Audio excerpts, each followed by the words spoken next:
कैसे? आज यूं हो रहा है, आप देखिए, जब मैं इतनी देर से गौर कर रहा था, जब पांडे जी पढ़ रहे थे तब और जब हाशिम पढ़ रहा था तब, तो मोहब्बत की शायरी उम्र की नदी उल्टी बहा रही है।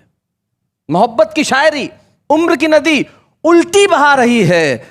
हाशिम मधुमोहिनी के लिए शेर कहते हैं, नेहा पांडे जी को गले से लगा रही है।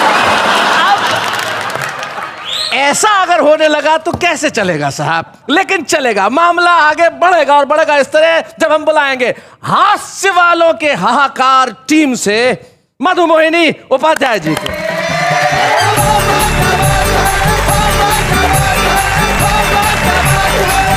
ये कह रहे थे बार बार नेहा जी को देख के कि जवान लोगों की क्या स्थिति होती है, लेकिन नेहा को देख के जवान नहीं, तीन तो यही जवान मैंने देख लिए, 50, 55 और 60 के। लेकिन 50 से 60 साल के लोग जब प्यार के नाम पर विकार करने लगते हैं, तब मधुमोहिनी प्यार लिखते लिखते क्या लिखती है वो मैं आपको सुना रही हूँ। सुनो, विष्णु सक्सेना, सुनहरी लाल तुरंत और सूर्य कुमार पांडे जी। मेरे एक पड़ोसी थे, रोज घर के बाहर खड़े हो जाते थे और कॉलेज आने जाने वाली लड़कियों को घूरा करते थे। तो मैंने कविता लिखी जी कि एक दिन हमारे कुत्ते ने हमारे पड़ोसी को काटा। अच्छा। एक दिन हमारे कुत्ते ने हमारे पड़ोसी को काटा। कुत्ते की पत्नी ने जोर से डांटा कि काटने के लिए इस आदमी को छांटा। बहुत अच्छे। अब देखना, इसके रक्तकण तेरे रक्तकणों में मिल जाएंगे और तेरे आचरणों से कौम के सभी कुत्ते हिल जाएंगे। क्या बात है, बहुत अच्छे। परिवर्तन देखो। अब कुत्ता रोज सुबह, अंजुम जी, कुत्ता रोज सुबह कोठी के बाहर टहलने के बहाने स्कूल जाती लड़कियों को देखता। वाह वाह, बहुत अच्छे। भांकने या काटने के बजाय उन पर मंद मंद मुस्कान फेंकता। बहुत अच्छे। स्कूटर पर जाती सुंदरी को देख पीछे पीछे रेस करता, आंखों से ओझल होते ही दुखी फेस करता। दिन भर की ताक झांक से थका कुत्ता रात को बेहोश सोने लगा। दिन भर की ताक झांक से थका कुत्ता रात को बेहोश बेहोश बेहोश सोने लगा। हमारे घर का सामान धीरे धीरे चोरी होने लगा। कुत्ते में वफादारी बिल्कुल बिल्कुल बिल्कुल मर चुकी थी, क्योंकि उसमें पड़ोसी की आत्मा प्रवेश कर चुकी थी। आहा आहा, क्या बात है भाई, वाह वाह। लेकिन पड़ोसी का स्वभाव बिल्कुल भी चेंज नहीं हुआ।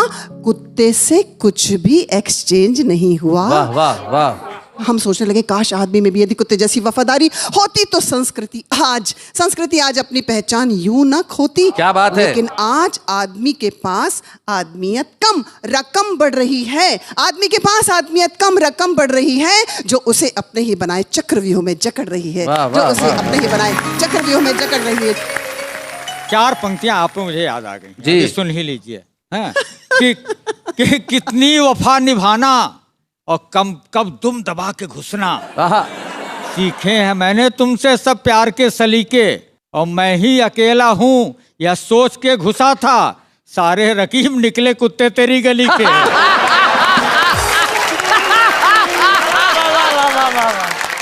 रकीब मतलब प्रतिद्वंद्वी, कॉम्पिटिटर। शैलेश जी, पिछले दिनों आपने मुझे बुलाया था, मैंने सुनाया था गीत कुंवारों शादी कर देना, एक अर्जी लगाई थी जी।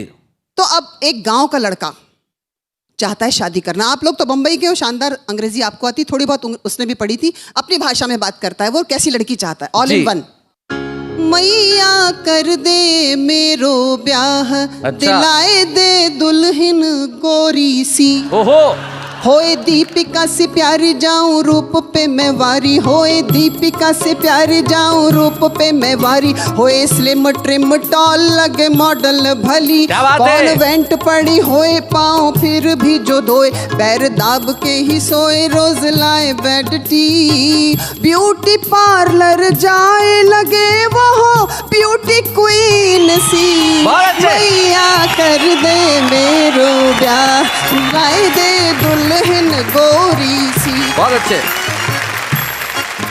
रोज सर्विस पे जाए, लंच डिनर पकाए, ब्रेकफास्ट भी खिलाए, स्नैक्स टेस्टी। अच्छा, टेस्टी। नहीं हेडक से रोए, हस्बैंड में ही खोए, नहीं बॉयफ्रेंड होए, रहे सीता सावित्री। मेरी गर्ल फ्रेंड्स से बोले हेलो हाय स्वीटी। क्या बात है।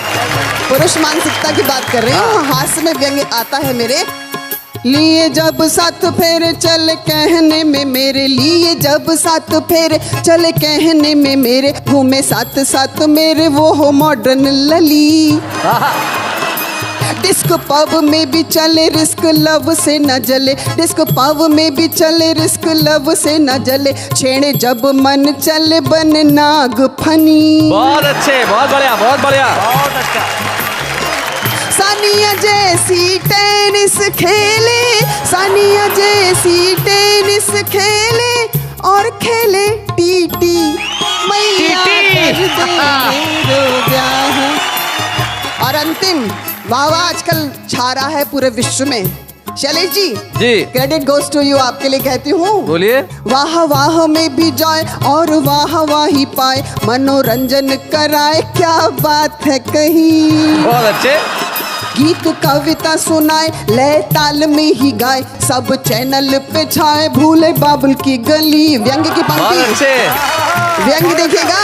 मेरी मैया और बाबू को, मेरी मैया और बाबू को दे तनख्वाह 50।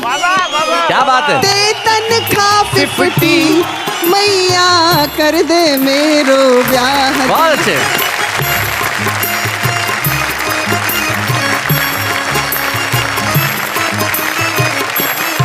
भाई क्या बात है। मधु मोहिनी जी ने एक पुरुष मानसिकता की ऐसी कविता पढ़ी जो अद्भुत थी। बात हास्य की नहीं है, ये जो मानसिकता है पुरुष की जो मोहब्बत को कुछ और समझ लेता है। तब मैं आपकी कविता के बाद मेरे ख्याल से हास्य और मोहब्बत के इस एपिसोड में बशीर बद्र का एक खूबसूरत शेर न कहूं तो यह अधूरा रहेगा। वो कहते हैं कि दिल पे छाया रहा उमस की तरह, दिल पे छाया रहा उमस की तरह, एक लम्हा था 100 बरस की तरह, वो भी मोहब्बत की तरह पिघलेगी, मैं भी मर जाऊंगा हवस की तरह। यानी कि मैं एक शेर की घटना सुना